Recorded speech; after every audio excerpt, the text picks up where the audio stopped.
Halo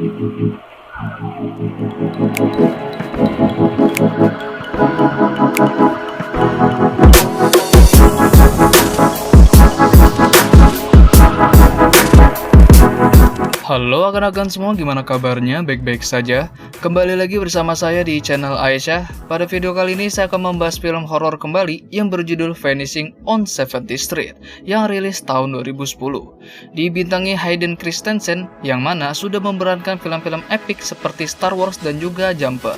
Film ini akan berhubungan langsung dengan yang namanya bayangan dan juga kegelapan yang menjadi elemen utama pada film kali ini. Ya udah, tanpa berlama-lama lagi kita masuk saja ke ceritanya kan.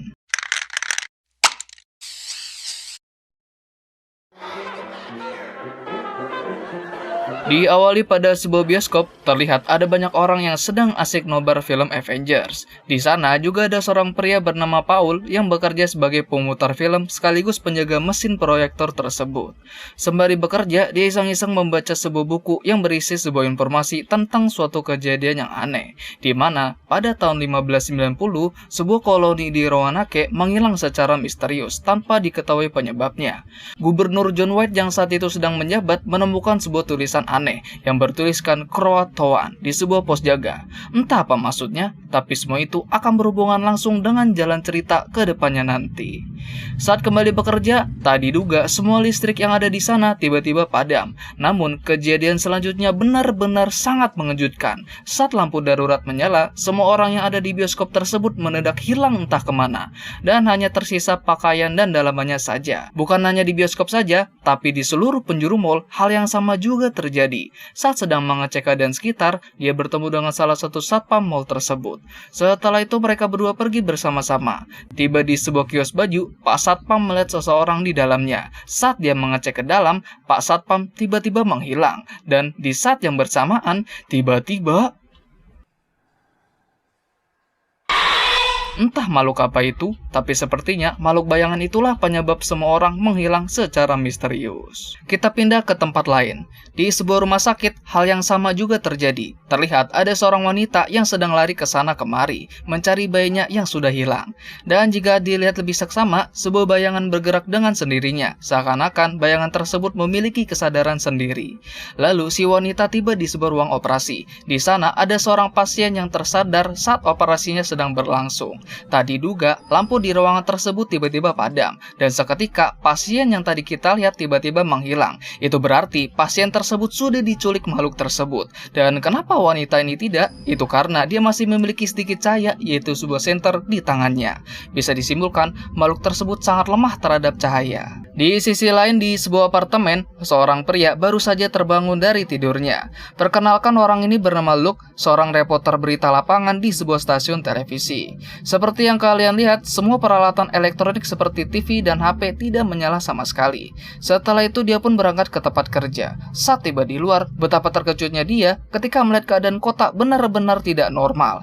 Terlihat ada banyak mobil yang terparkir sembarangan dengan baju-baju yang beramburan di sepanjang jalan. Tak lama, sebuah pesawat tiba-tiba terjatuh, hingga mobilnya terkejut. Oke, sampai sini kalian pasti dibuat bertanya-tanya mengenai kejadian tersebut. Sebenarnya makhluk apakah mereka? Dan dari mana asalnya? Mungkin itu akan terungkap nanti. Singkat cerita, 3 hari berlalu. Hari pun sudah gelap. Terlihat Luke sedang mengecek sebuah mobil untuk dibawa kabur. Tapi ternyata mobil tersebut tidak berfungsi sama sekali.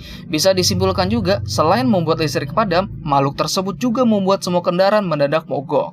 Tiba-tiba muncul seorang pria yang sepertinya sedang dikejar oleh makhluk tersebut. Dia pun meminta satu senter yang Luke punya, tapi dia menolak untuk memberikannya.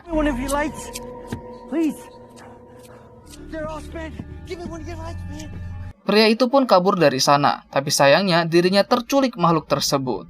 Tak ambil pusing, Luke pun melanjutkan perjalanannya kembali. Sambil berjalan, dia mengutil beberapa barang seperti makanan dan minuman yang berserakan di jalanan. Tanpa dia sadari, ada seorang anak perempuan yang sedang memperhatikannya dari kejauhan. Entah siapa dia, nanti kita juga tahu.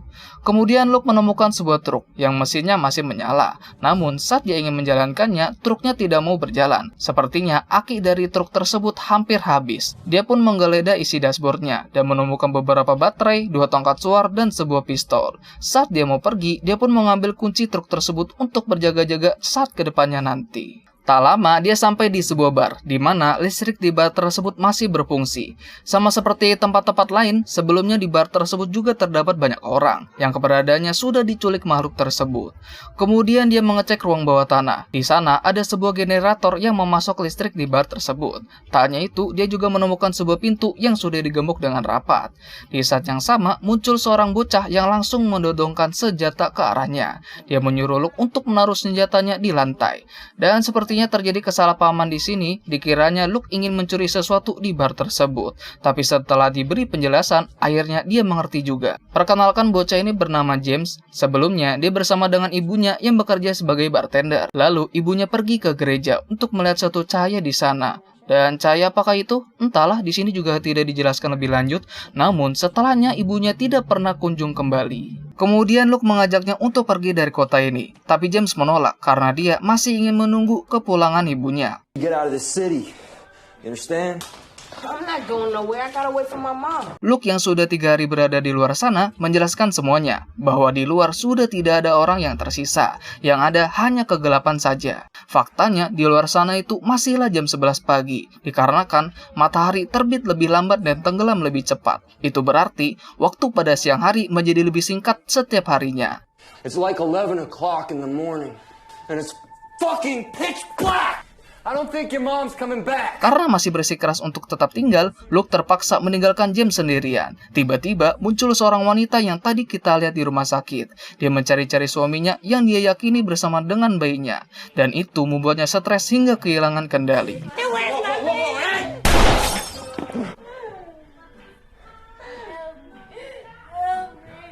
Di sisi lain ada seorang pria yang baru bangun dari pingsannya. Dan ternyata orang itu adalah Paul yang masih selamat. Dan dia mendapatkan luka serius di kepalanya. Kemudian dia pergi ke halte bus untuk mengamankan diri. Dan bisa kita lihat lampu di halte tersebut masih menyala. Itu dikarenakan halte bus tersebut menggunakan panel surya untuk mengubah energi matahari menjadi energi listrik. Sementara itu wanita tadi menjadi lebih tenang dan dia bisa diajak berbicara. Perkenalkan, wanita ini bernama Rosemary, seorang physical therapist di rumah sakit tersebut. Kemudian dia menceritakan detik-detik saat kejadian tersebut terjadi. Waktu itu dia berusaha saja menyelesaikan pekerjaannya dan dia ingin sebat santuy di luar. Namun tiba-tiba semua listrik padam diikuti teriakan orang-orang. Setelah itu dia pulang ke rumahnya untuk melihat kondisi bayinya. Tapi sayangnya bayinya sudah hilang diculik makhluk tersebut. Terlepas dari semua itu, dia sangat senang ketika melihat orang lain yang masih hidup. Dia pun menemukan banyak light stick dan membawa semuanya untuk berjaga-jaga. Tak lama terdengar suara teriak yang minta tolong dari luar. Sepertinya teriakan tersebut berasal dari Paul dan Luke yang akan pergi menyelamatkannya. Then open it when you hear me coming.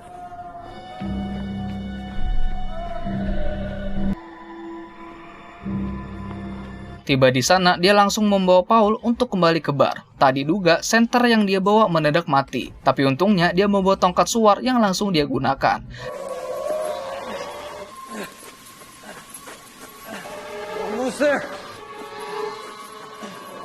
Saat mereka hampir sampai, tiba-tiba Luke terjatuh karena kakinya mendadak terkilir. Tapi untungnya James dan Rosemary dengan cepat membukakan pintunya dan menyelamatkan mereka berdua. Di dalam sembari lukanya diobati, dia menceritakan apa yang telah dialami. Setelah diserang oleh makhluk bayangan tersebut, dirinya dibawa ke suatu tempat. Dan pada waktu itu, senter yang dia pakai masih menyala. Itulah kenapa dia tidak diculik oleh makhluk tersebut. Sounds like some kind of fever dream. This was in real time.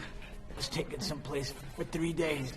Setelah itu mereka berdiskusi mengenai apa yang menyebabkan semua ini terjadi. Serangan teroris kah? Penculikan alien kah? Tidak ada bukti yang otentik untuk menjelaskan semua kejadian ini. Tak diduga, tiba-tiba listrik di bar tersebut hampir padam, dikarenakan tegangan listrik yang berlebihan. Dengan cepat mereka mematikan beberapa barang elektronik untuk membuang tegangan yang berlebihan tersebut. Setelah dicek, ternyata generatornya perlahan mulai rusak. Electric charge is fading anyway. It's just impossible. Kemudian Paul menceritakan peristiwa hilangnya suatu koloni di Pulau Roanoke yang menghilang secara misterius. Dan ditemukan sebuah pesan tertulis yang bertuliskan Croatoan di sebuah pos jaga. Sampai saat ini belum ada yang tahu apa arti dari tulisan tersebut. Tapi beberapa orang menganggap itu adalah sebuah peringatan kecil sebelum kejadian yang mengerikan terjadi. Sekedar info saja, berita tentang hilangnya koloni tersebut juga ada di dunia nyata. Kalian bisa searching sendiri di Google perihal kejadian tersebut. Lanjut. Tiba-tiba, Paul merasa pusing dan hampir terjatuh. Sepertinya dia terserang demam yang cukup tinggi. Untuk itu, Luke mengambil seember es untuk diberikan kepadanya. Terjadi kilas balik di sini, di mana saat itu Luke sedang menjelajah studio berita di tempat kerjanya. Lalu dia mengecek rekaman siaran berita untuk mengetahui apa yang sudah terjadi. Dan terlihat seorang wanita pembawa berita tiba-tiba menghilang, bersama dengan lampu yang tiba-tiba padam. Kemudian dia pergi ke ruangan lain karena mendengar suatu suara di sebuah layar monitor. Terlihat seseorang sedang melakukan siaran langsung di suatu tempat di Chicago. Dia menjelaskan perihal makhluk bayangan tersebut. Dia bilang, makhluk ini tidak bisa disebut jurik ataupun manusia, karena makhluk ini bisa menipumu dengan menggunakan suara milik korban yang sudah dia culik. Lalu dia bilang, tetaplah di dekat sumber cahaya, tapi jangan mempercayai cahaya lain selain cahaya yang kamu pegang di tanganmu sendiri. Yang berarti, cahaya seperti lampu di rumah atau di tempat lain merupakan cahaya yang dikendalikan makhluk bayangan tersebut.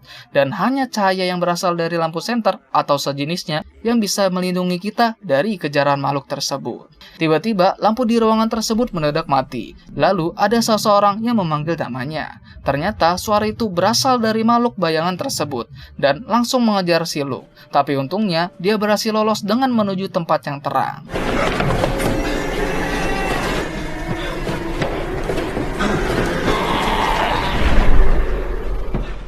Setelah mengingat semua itu, dia pun memberitahu mereka bertiga bahwa di sini bukanlah tempat yang aman karena generator yang memasok daya listrik bisa saja rusak dan mati kapan saja. Oleh karena itu, mereka harus segera pergi meninggalkan tempat ini dan mereka harus pergi menuju Chicago, tempat yang Luke yakini sebagai tempat yang aman. Dan juga Luke sudah memiliki sebuah rencana. Masih ingat dengan truk yang waktu itu dia temui? Dia berencana untuk membawanya kemari dan mengisi daya akinya agar truk tersebut bisa dikendarai dengan lancar. But we can't wait around here to find out. Setelah melakukan beberapa persiapan, mereka pun melancarkan aksinya. Luke dan Rosemary yang akan pergi membawa truk tersebut. Sementara James menjaga generator sekaligus Paul yang sedang demam. Dengan ini, Paul resmi menjadi beban bagi mereka bertiga.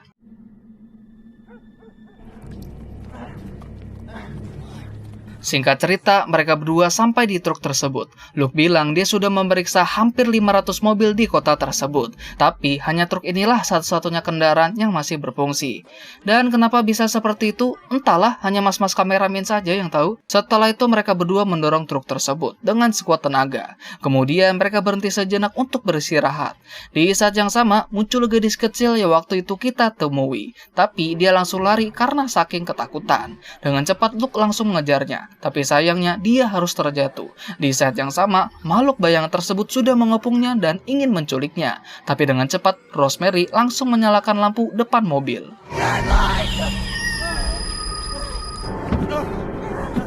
Sementara itu di bar, tak diduga listrik tiba-tiba padam dan membuat Paul takut setengah mati.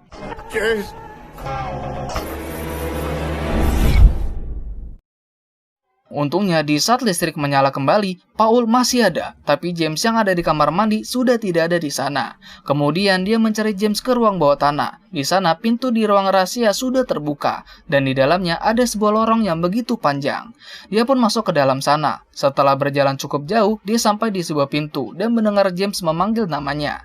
Namun saat pintunya dibuka, yang ada hanya sebuah jalan buntu. Dan di saat yang sama, makhluk kegelapan tersebut sudah ada di sana dan menculik Paul yang sudah tidak berdaya.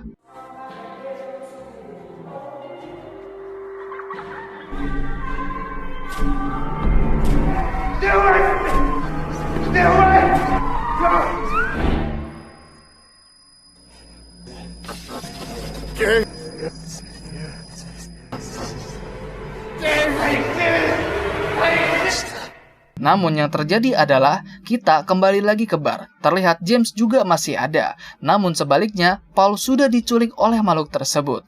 Pada kenyataannya, yang barusan kita lihat adalah hayalannya si Paul semata. Di sisi lain, Luke dan Rosemary masih berjibaku di luar sana. Mereka berusaha untuk menyalakan sebuah obor, dikarenakan semua senter yang mereka bawa sudah kehabisan baterai.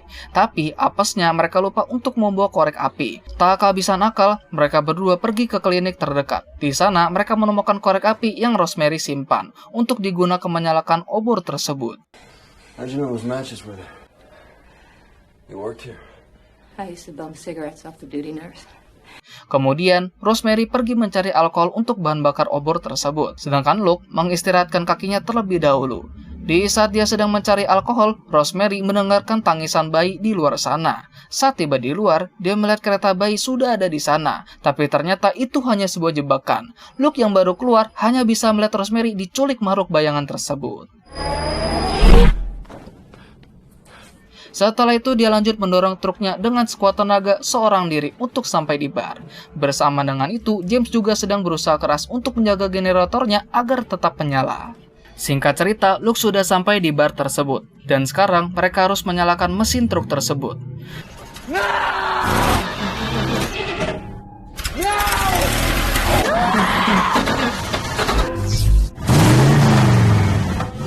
Setelah berusaha dengan keras, akhirnya mereka berhasil melakukannya. Dengan cepat mereka langsung menjalankan truk tersebut, sampai mereka berdua berhenti di sebuah gereja. James yang melihat itu ingat dengan ibunya, dan secara sadar masuk ke dalam gereja tersebut. Tak ambil pusing, Luke pun pergi dari sana dan meninggalkan James sendirian. Namun saat sampai di suatu tempat, dia melihat sebuah tulisan yang bertuliskan Krotoan pada sebuah besi. Tulisan yang sama yang waktu itu Paul ceritakan. Sementara itu, James yang ada di gereja, dirinya mendengar suara ibunya yang memanggil namanya. Dan tiba-tiba...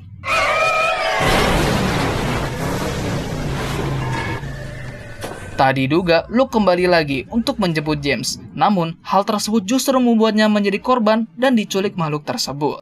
James! James! Dan sekarang, yang tersisa hanya James seorang. Dia mengandalkan cahaya lilin untuk bertahan. Dan tak bagaimana kejadian selanjutnya? Singkat cerita, hari pun sudah cerah. Dan terlihat James ternyata masih ada. Salah satu lilin masih hidup dan menjaganya sampai pagi. Tak lama, muncul gadis kecil yang tadi kita lihat. Dan dia datang menghampiri James. Beruntungnya, gadis itu memiliki senter tenaga surya. Dan akan tetap menyala selama masih ada cahaya matahari. Setelah itu mereka keluar dari gereja dan melihat seekor kuda di sana. Kemudian mereka berdua menunggangi kuda tersebut untuk pergi dari kota tersebut. Dan bisa kita lihat suasana langit yang cerah mendadak berubah menjadi gelap dalam waktu yang singkat. Dan film pun tamat.